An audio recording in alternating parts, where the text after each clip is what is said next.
welcome everybody to Motivation Monday. This is episode 6. This is T.wav's reporting live from In the Lab Productions. We got AZA, with Renaissance and also In the Lab. So this week we have a really cool topic to talk about, and it's something me and AZA are actually really passionate about. And I'm sure a lot of other artists and creatives are as passionate, or maybe even more passionate about this topic. But basically, one thing that we do together and separately is create music, right? And the thing that keeps me going, at least I can't speak for you, but with music, is the meditative aspect, or like the therapeutic aspect of sitting down and playing the music and making the beats, going through that process. That helps me to get my emotions out, relax. It helps me to just do something constructive with all the chemical reactions going on in my body and my mind. So recently, actually today as we speak, I just released a pack called the ZEN Tapes Volume 1. My guy, you're becoming prolific, bro. Like so many tapes in the vault, because we're still waiting on 41. And I think when you said, I dropped the tape, I thought it was 41. I was about to be like, yo, let's get after it. And it wasn't even 41. It was the ZEN tape. So tell us a little bit about how the idea of that came about, and like why'd you call it the ZEN tapes? There's a lot of different kinds of meditation. Is there like a specific that, or just because it sounds cool? Because it does. But tell us a little bit. Yeah, so the ZEN tapes basically came about from just my own spiritual journey and practices. So I've been really studying a lot of Taoist principles, principles of Zen, doing different meditation and different things. And so Zen was kind of the first thing that popped in my head. It was like kind of that feeling of just everything just being gone, and you're just completely at peace with everything, and being completely in the moment, synchronicity, with just everything that's going on. And so when it came to coming up with the name or whatever, ZEN Tapes, that was kind of just the first thing that came to mind. But instrumentally, I noticed it uses a lot of, like Chinese and Asian instruments and stuff, and bowls and flutes and stuff like that. I mean, why don't we? Let's. I was like, let's get a little sample of it too, just all right, go ahead. A little sense of what's going on.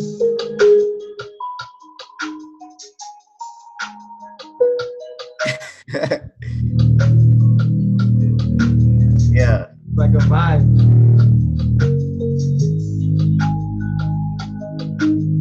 I know that drops about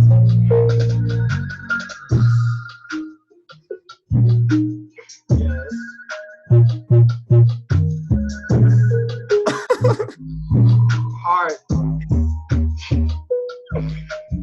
Undefeated. I keep telling these things.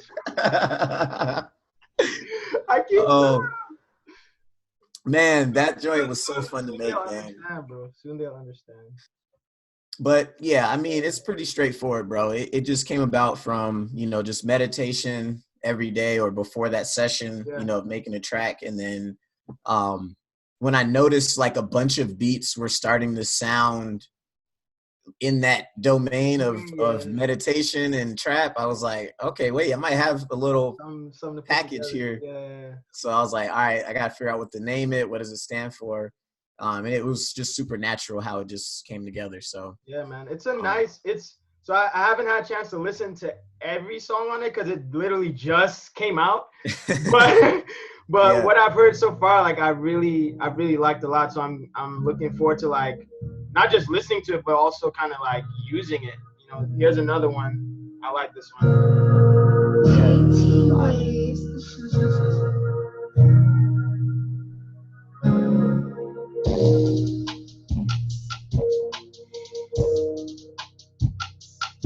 It rides. It's just got that chill bounce, like. I think sometimes it's like you want that that trap bounce is such a vibe, bro. But sometimes you might want that without some of the messaging that usually accompanies it. Like your mind might just be in a different place. Like you might want to be thinking about something different, or you might just want to be sort of mentally, energetically, you know, in a different space.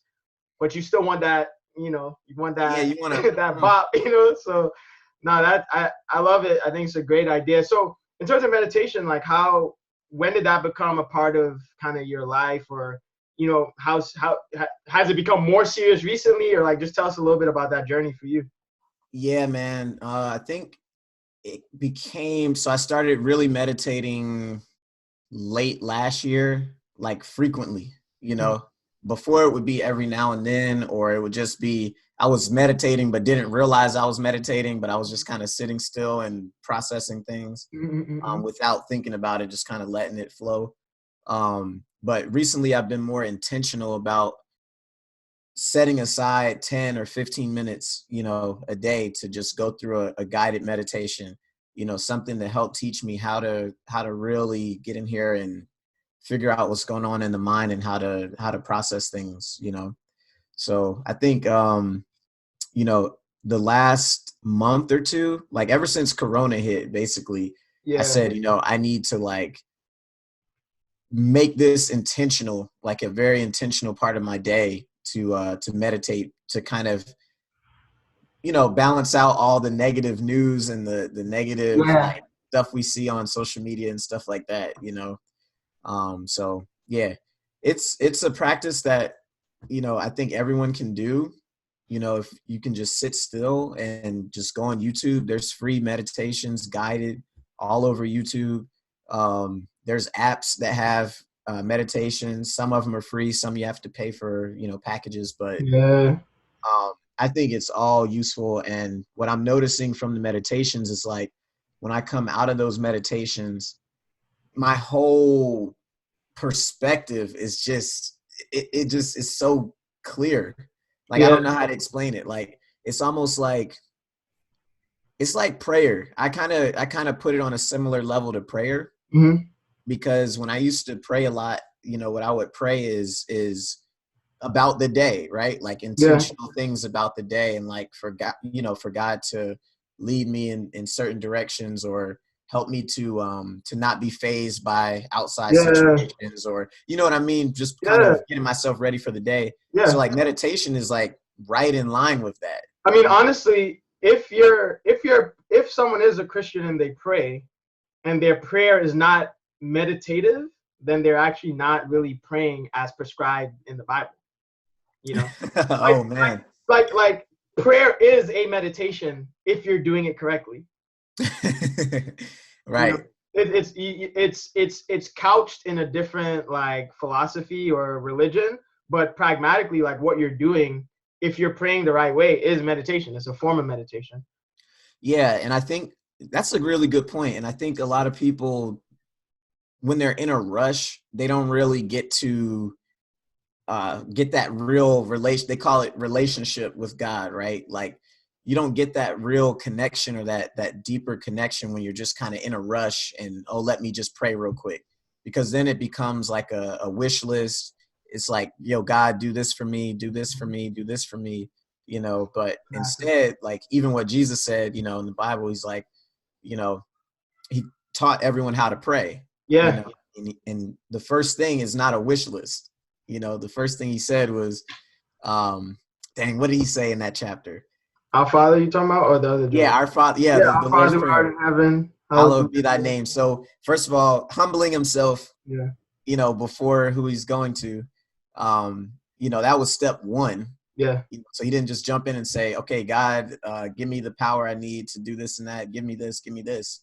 You know, he humbled himself. You know, he got in tune, you know, with the Father, and, you know, went on from there with the rest of it. And it's important because the next thing he says is, thy kingdom come, thy will be done. So right. His first two things are, his first two requests have nothing to do with himself. Nothing. It's completely selfless. And again, if you study, you know, the Tao, you study Buddhism, you study Hinduism, Hare Krishna, like any of these, you know, religions or philosophies, when you look at sort of what's the prescription about how you're supposed to maneuver this thing, like, right? It's the same thing. It's about being in flow with whatever is willed to happen. Whatever is willed to happen is what's happening right now. That's why it's happening. It's willed to happen. It's part of the algorithm, or else it wouldn't be happening. Right? So it's about accepting that and like figuring out how to operate within it and use it and be a part of like it evolving. And I think actually one of the things that you brought up in terms of meditation, especially in this period of time, is like, I feel like now is such a perfect time to develop a practice if you don't have one. You know, because you actually kind of have the time and you don't have as much distraction. And like you were saying, there's so many free resources, you know, apps, YouTube videos. I mean, I even started doing like a live session just because people are looking for stuff, you know. So Wednesdays and Fridays, I lead a live session online for people who want to meditate. For that same reason, it's like, it's everywhere and there's something that anyone can do in their own house. Right. And that's really cool that you're doing that weekly session, because it's kind of it's a cool thing to see spiritual things done on social media, like spiritual practices and things like that, instead of kind of some of the other things that we see that's going on right now. Like, you know, there's nothing wrong with like parties and stuff like that, but I see like a lot of lives where it's like, IG.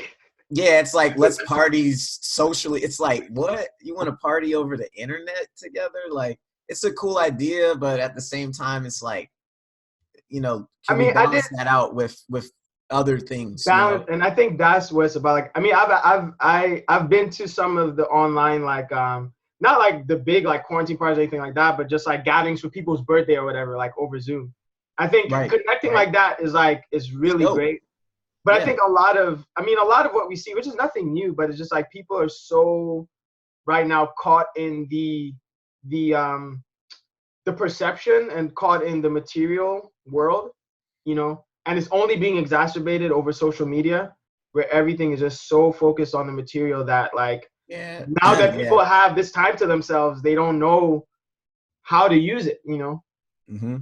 But that's where meditation comes in, you know, because it helps you to train this tool that we have, you know, train this mind, you know, to not be so focused on, like you said, the material things, you know, or the things that don't mean anything in a quarantine. You know, it can help you to kind of settle down and just kind of ease into some other type of practice, or to kind of just, I don't know, it just lets off this baggage and this weight that just naturally comes with all the negativity and the news breaks and all that stuff, you know. And I sound like such a broken record to myself, because I've been just like saying this over and over again, but there's like so many health benefits, right? So like, even if you remove any spiritual dimension, which of course there is, because everything in life happens on a physical, mental, and spiritual dimension. But even if you say like, I don't care, I have no interest in the spiritual dimension, the physical and sort of mental effects and benefits that are scientifically and clinically proven is just like, it's really something everybody should be doing, you know? Like, what are some of those effects for the people who might not know, you know? Yeah, so you can see like reduction in blood pressure. That's a really important one, especially for Black folk who have a lot of cardiovascular risk. And that actually is important because that plays into things like how you get ventilators for COVID-19. Having prior, you know, conditions like changes the algorithm about who gets certain things and who doesn't. Guess who's on the like wrong side of that? Exactly. Yeah. Of course. Yeah. You know, different like executive control, which can be helpful in things like diabetes and lifestyle management. And then from a psychological standpoint, like depression, stress-related disorders, mood disorders, particularly like anxiety, depression, PTSD, all have shown to, you know, have effects by meditation. Even addiction, you know, can be curbed with a meditation practice. And it's like, it doesn't have to be crazy. Like one study basically showed that only 13 minutes a day, you know, for the over 4 weeks and then over 8 weeks help people reduce like scores on anxiety, depression, and other like stress related outcomes. So it's like that's 13 minutes a day. You know, that's not a lot of time, nothing. but the kind of It's nothing. benefits that you can get, it's like, it's worth it, you know?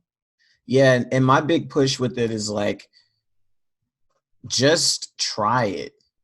Like, you know what I mean? Just try it. It's not like, I don't know, it's not like you're gonna hurt yourself or, you know, be at some physical risk or something like that. Like if you just sit down, go through a guided meditation, breathe properly, right? It can show you and teach you, you know, how to settle your own mind and settle your own thoughts and settle your own, you know, emotions or attachments, you know, to certain things. And it's like, it's really just something to try. It's not like you have to be a pro to get started. You don't have to, you know, have prior experience, you know. And there's so many different approaches. So many different approaches, you know. There's Zen, there's Vipassana, there's mantras, there's no mantras. There, you know, there's so many different ways to do this.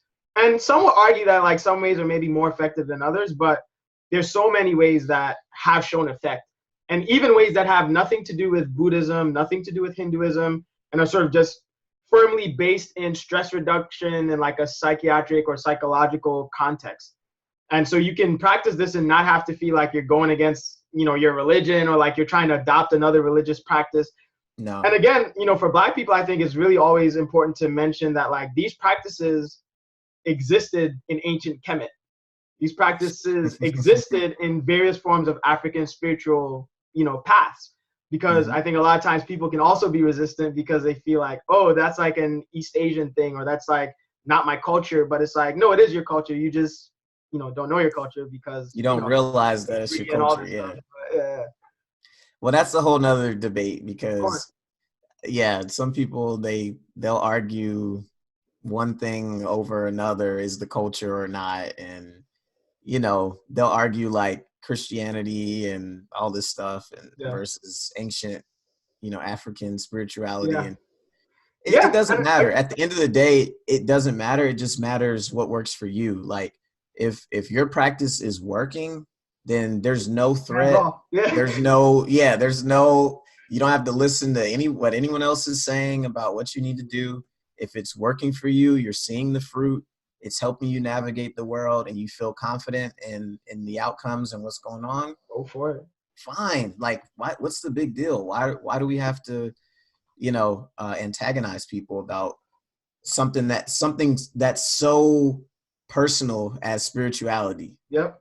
You know, there's no textbook for spirituality.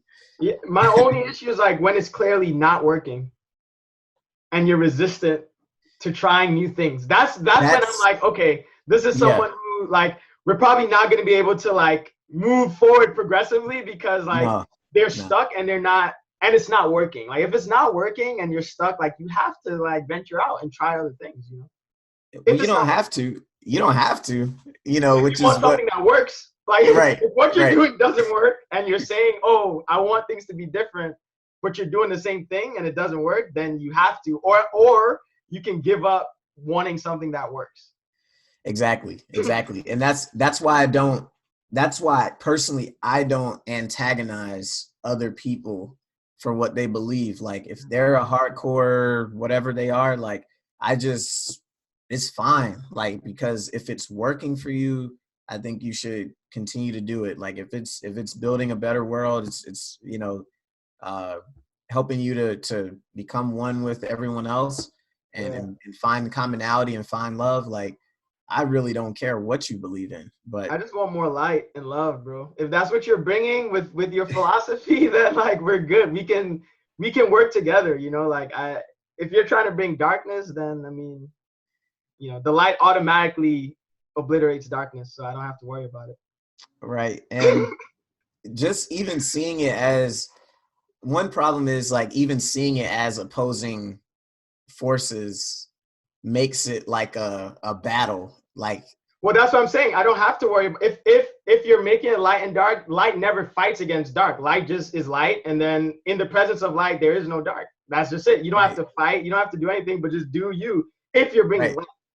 Right. If you're Exactly. not bringing light, then you have to fight against, it's like a resistance. Exactly. And it's kind of like, you made a good point earlier about forcing it,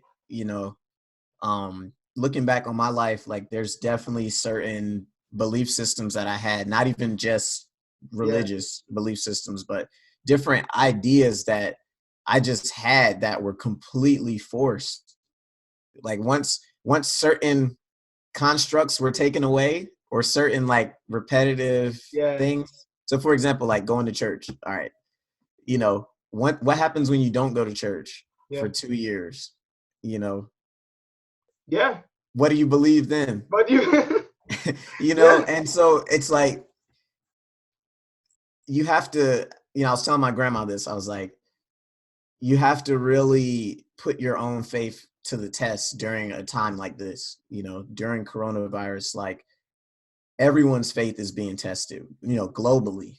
Yep. And this is the perfect time to see whether or not, what you're practicing or what you have been doing or believing in is just dogma, or something that you're, just doing. Yeah, something you're just checking the boxes, or if it's exactly, if or it's if it's just something here, it's never gonna get through. Right, exactly. If it's And here, so, then if it's in the heart, then you're good. And what I'm finding out is like, and that looks different for everybody. It doesn't look the same. Like, even within a religious context, there's so many sub contexts. Like, we have all these denominations, we have all these different like interpretations even underneath that. The same book, even under the same like religion, you have all these different. Exactly. And that's okay. To me, that's okay, because that's just what is working for those different groups, and what seems to be, the thing that's helping them to add light to the world. Again, so my issue is just when you have this kind of like these antagonistic relationships, and these like, it's hard for me to get behind that. It's hard for me to see how your messaging aligns with your practice. Right. When you're on the attack and your message is supposed to be love, it doesn't make sense. Yeah. Like, that's the type of thing I don't understand. But then there's other things that like other books, like that's why I kind of got pulled a lot towards Taoist principles, because they don't put boxes on God, I'll say, on the word God. Like, they don't put so much emphasis on they leave it pretty open. Yeah, they leave it very, like, figure out how you want to. Yeah, it puts God in a spot where God is so vast, and so big, and that God deserves honor, of course, but God is so big that you can't just put him in a mental context and he's just someone who's going to give you everything you want and you're going to be happy. Like, it doesn't put him in that box, or put it in that box. It really like leaves it open. And that really helped me to gravitate towards it, because it was less dogmatic and it felt more like it just naturally fit with my spirit. Where it was like, oh, my spirit never thought, like, once I unconditioned certain things, I realized that my spirit never even actually thought that I could pinpoint everything about God and know everything about God. Yep. Like, it knew that, like, once I had stepped out of certain conditioning and frameworks, it brought me into a place where, okay, now I stripped you of everything that you thought, and now we're going to start over from scratch. And that's the thing, like, if it resonates, bro, then it's like, that's for a reason, If it doesn't resonate, that's also for a reason. I'm not going to tell you what the reason is. You have to investigate that and figure it out. But there's a reason why certain things resonate and why other things don't. Exactly. And the way to know, for all the listeners, is like, the way to know if something resonates is whether or not you have to try to believe it or not. Like, if you have to try to come up with the answers yourself mentally, you're already missing the mark. If you're starting with justifications, like, okay, how do I defend this? It's like, you should just be like, you hear it and it just like, boom. It hits you. Like, I know this makes sense to me. Yeah. And there's stuff in religious books that hits me that way. Yeah, absolutely. Yeah. And it feels like the truth, and I accept it as the truth because I don't have to try to believe in it. Like the Bible says, you reap what you sow. I don't have to try to believe that. Like, I know that to be true. I believe that. Yeah, you plant a seed in the ground and you put water on it consistently, give it sunlight, it's gonna grow. Period. And we can look at our own lives and know that the seeds that we sowed come to pass, like you can see it. Good and bad, it's the law of karma, law of cause and effect. Like every philosophy has a way of describing these like true principles, you know what I mean? So I think maybe for this week, like that's, I guess, as you deal with this COVID-19 crisis and like all the anxiety and different emotions and realities and recognitions that people are having, it's like, take this as a time to really ask yourself, like, are these things really working for me that I'm saying that I believe? Are they here or are they here? And if they're not, then begin to investigate that for yourself and look internally. And I would personally encourage, I know Wave, you're on that wave too, but like definitely try to, pick up meditating. The first thing you try might not resonate. Look into different things and see what's up. And obviously, like always welcome to come through to my session and ask questions. You do a Q&A at 7 and then the actual meditation at 7:15 on the Renaissance IG. So feel free to do that as well. But either way, apps, YouTube, whatever it is, just, try to get into it, man. That could be like the challenge for this week. If you don't have a practice, see if now is the time to develop one. And if you do have one and you were kind of, now and then, try to make it more regular. Because the more you do it and the more it becomes a daily thing, the more you benefit. And then when the darker times come or the other side of the pole swings your way, you're already so fortified because you have a regular practice that it really just doesn't move you versus like, okay, now things are happening. Now I'm going to try to run to it. So let's all just continue to progress, I love it, man. I love it. Let's go out on some more Zen tapes. Zen tapes. Go check that out too on SoundCloud. The Zen tapes in the lab. I like this joint.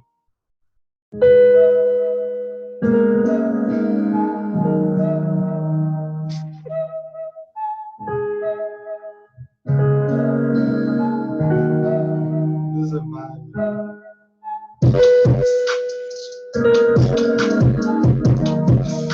Yeah, dude. All right, y'all.